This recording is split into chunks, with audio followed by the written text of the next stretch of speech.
Bonjour mes chers élèves, toujours avec l'unité 3, utilisation des matières organiques et inorganiques, cette fois-ci avec chapitre 2, les pollutions liées à la consommation des matières énergétiques et à l'utilisation des matières organiques et inorganiques, surtout dans nos domaines industriels. Donc ce cours est dédié toujours au deuxième bac PC.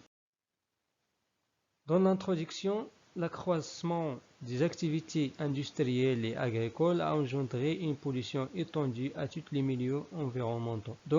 كما شفنا أن هذه الأنشطة الإنسان الصناعية وكذلك الفلاحية كتعطينا مجموعة من الملوثات التي تلوث الأوساط البيئية. التلوث هذا كينتج على كما قلنا الأنشطة الصناعية وأنشطة الفلاحية. La pollution désigne la contamination d'un milieu environnemental par un agent chimique, physique ou biologique, ce qui modifie les caractéristiques naturelles de ce milieu, en altérant de manière plus ou moins importante le fonctionnement de son écosystème. ملي كنهضروا على la pollution فهي واحد الكلمة اللي كتعني لا كونتاميناسيون دان ميليو انفيرمونتال، يعني ان واحد لا كونتاميناسيون ديال هاد لو ميليو بواسطة يا اما واحد مادة شيميك او بيان فيزيك او بيان بيولوجيك، سو كي موديفيي لي كاركتيرستيك ناتوريل دو سو ميليو، مما يؤدي بطبيعة الحال يعني بواسطة هاد العوامل يا اما كيميائية او فيزيائية او بيولوجية الى تغير المميزات ديال هذا الوسط الطبيعي، مما يؤدي في المقابل الى واحد الالتيغاسيون، واحد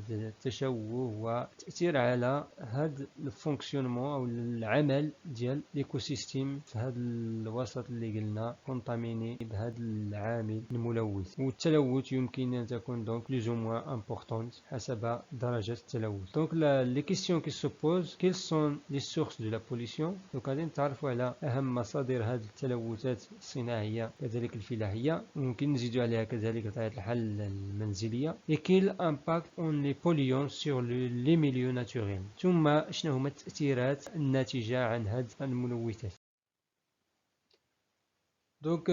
premièrement les polluants et les milieux pollués. غادي نبداو مع la pollution de l'air، التلوث الهوائي يعني كنوع أول من التلوث. la pollution de l'air a plusieurs effets négatifs sur les équilibres naturels des écosystèmes, à savoir l'accentuation de l'effet de serre, la destruction de la couche d'ozone et la production des pluies acides. هاد la pollution de l'air عندها مجموعة التأثيرات السلبية بطبيعة الحال على التوازنات الطبيعية ديال الأوساط البيئية أو المنظومة البيئية، مثل l'accentuation de l'effet de serre، وبالتالي الزيادة في l'effet de serre عن طريق الملوثات، ثم كذلك تدمير طبقة الأوزون، ثم في الأخير التشكل ديال ما يسمى الأمطار الحمضية. سنتعرف على كل ظاهرة من هذه الظواهر من خلال هذا الدرس. غادي نبداو مع le phénomène d'effet de serre. L'effet de serre est un phénomène naturel qui permet de retenir la chaleur sur la terre et dans les mers et océans. خصنا نركزوا عليه أن l'effet de serre est un phénomène naturel، فهي ظاهرة طبيعية إذا دون تدخل الإنسان، فهذه الظاهرة إذا موجودة في الطبيعة. الهدف ديالها هو الحفاظ على حرارة ثابتة على مستوى الأرض وكذلك على مستوى المياه ديال البحار والمحيطات. إذا هنا عندنا لو برانسيب دو ليفي دو سير. هنا غادي نشوفوا كيفاش كتدار هذه العملية ديال ليفي سير، كيف تنتج أو كيف يتم وقوع هذا الاحتباس الحراري. لو rayonnement solaire traverse une partie de l'atmosphère كما تلاحظوا هنايا.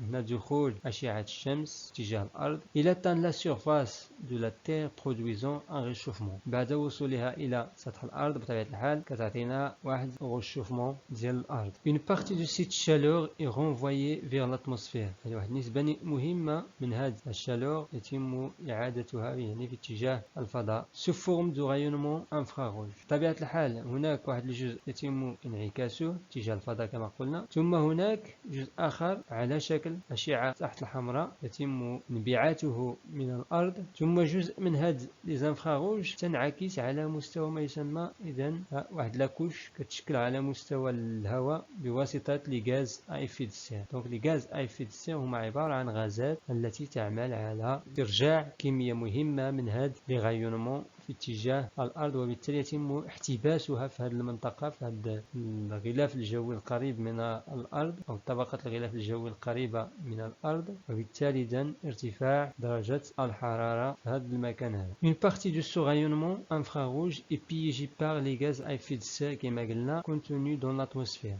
هذا الرayonnement infrarouge اللي piégé dans هذه la zone هذه، وبالتالي ارتفاع الحرارة. Il empêche la chaleur de repartir dans l'espace.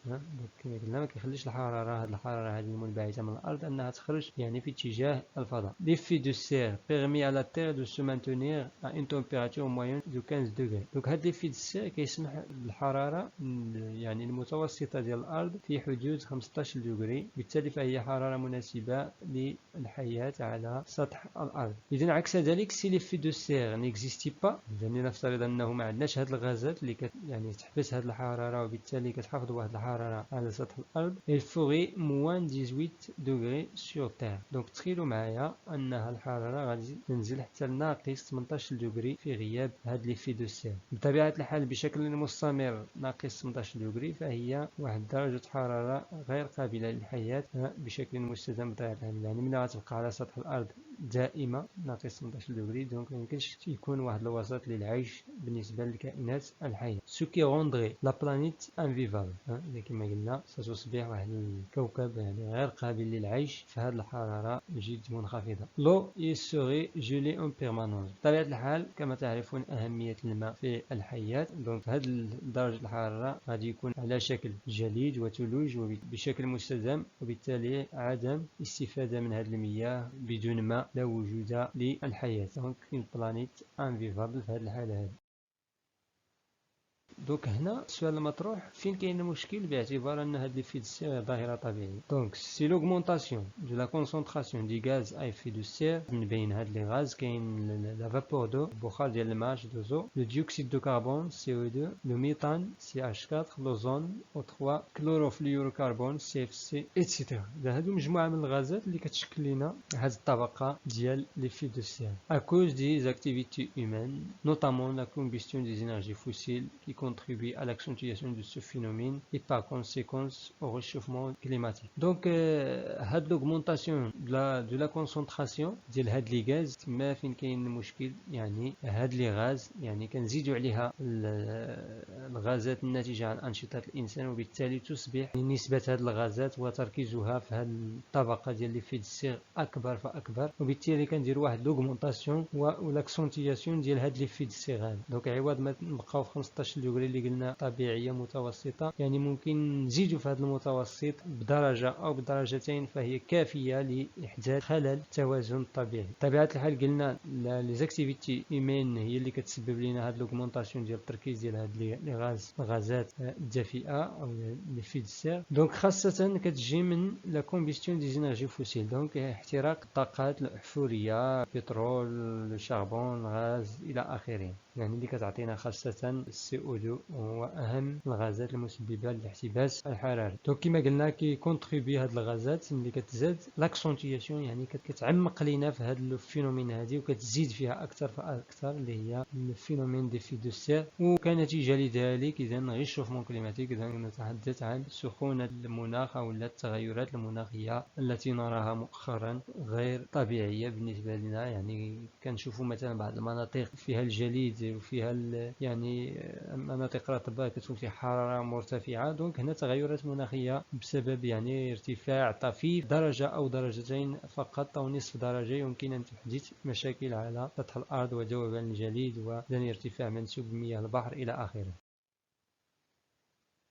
Donc, دائما avec l'effet de serre, la température de la planète terrestre augmente avec l'augmentation du CO2. بطبيعة الحال كما كنلاحظوا في هذا المبيان هذا دابا باللون الأخضر عندنا تغير ديال الحرارة المتوسطة ديال الأرض. دونك كما كتلاحظوا هنا في هذا المبيان ايفوليسيون ديال هذه الحرارة وكذلك CO2 باللون الأحمر، يعني منذ سنة 1870 إلى حدود سنة 2000. لكن كتلاحظوا بالنسبة للCO2 في ارتفاع مستمر. دونك CO2 بارتي بار مليون. دونك هنا الزيادة في CO2 على مستوى يعني الاتموسفير يزداد بشكل مستمر. ولاحظوا معايا مع ازدياد هذا CO2 هناك كذلك ازدياد في الحرارة. كيف يفسر ذلك؟ زي كما قلنا فالCO2 من بين أهم الغازات المسببة للاحتباس الحراري، فزيادته في الهواء إذن يعني الرفع من هذا لفيد السير أكثر فأكثر، وبالتالي ترتفع معه درجة الحرارة. Donc la température de la planète terrestre augmente avec l'augmentation du CO2 dans l'atmosphère, ce qui explique le rôle important de ce gaz dans l'effet de serre. إذا كما قلنا بزاف الارتفاع بطبيعة الحال مع التطور الصناعي الذي عرفه العالم يعني في الآونة الأخيرة وخلال 50 عام الأخيرة، وبالتالي استهلاك الطاقة الأحفورية بكثرة وإنتاج هذا CO2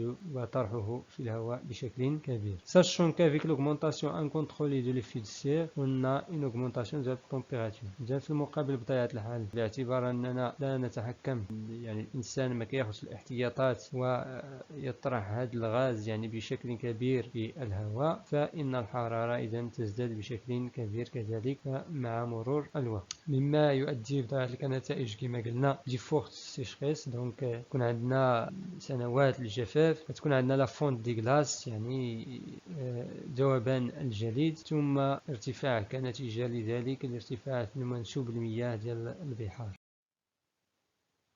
دونك توجور افيك لي في دو سير. دونك في هذا الطابلو عندنا لي غاز اي في دو سير اولا كيلكو غاز اي في دو سير، عندنا السورس ديالها ثم يعني مشاركتها في هذا لي في دو سير يعني شحال كتمثل اضافه بطبيعه الحال لما هو ناتوريل. ديوكسيد دو كربون CO2 دونك يوتيليزاسيون دو كاربورون كما قلنا البترول الشابون اكسيتيرا. كذلك يمكن يجينا من احتراق المواد العضويه كما شفنا في لي ديشي ميناجي، كذلك احتراق ديال الغابات. وكنلاحظوا بطبيعه الحال مقارنة مع الغازات الأخرى فهو يمثل نسبة جد كبيرة، أكثر من نصف ديال الغازات الموجودة في هذا السير. دونك CO2 يمثل 56% ديال المشاركة ديالو في هذه الظاهرة. الميثان دونك CH4 دونك هذا الغاز الميثان كيجي من الفيرمونطاسيون دونك من عملية التخمر دون لي ريفيير على مستوى الأنهار، سواء لي ديشارج دي ديشي كما شفنا بالنسبة لي زوردور ميناجي يعني على مستوى المطارح ديال النفايات، كذلك على مستوى الجهاز الهضمي ديال الكائنات الحية مثل البقر ما يسمى بالغيمينون. Chlorofluorocarbone CFC donc ce sont des molécules chimiques utilisées dans la fabrication des aérosols du moteur de froid comme les réfrigérateurs et les climatiseurs. donc les aérosols كل ما هو البارفيوم أو المواد التي ترش كذلك يعني تستعمل في الميدان الفلاحي، ثم كذلك الروائح المستعملة يعني للتطيب، ثم عندنا لي موتور دو فخوا يعني كل ما هو كليماتيزور أو أجهزة التبريد. أكسيد دازوت كذلك يجي من لا فيرمونطاسيون ميكروبيان دو سول et des eaux les fumées des engins et d'usines. دونك ممكن يجينا من مصانع، ممكن يجي من هذاك الدخان اللي كتعطينا مثلا السيارات وجميع المركبات، ثم كذلك ممكن يجي بشكل طبيعي على مستوى التخمرات التي تقوم بها يعني البكتيريا على مستوى التربة، كذلك داخل الماء. بالنسبة للميثان كما كتلاحظوا دونك يساهم ب 16%، ثم كلوروفلوروكربون 11%، ثم أخيرا دونك أكسيد دازوت 6%، وهناك غازات أخرى أيضا تساهم بكيفية أقل.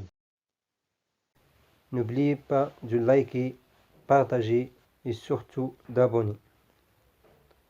À bientôt.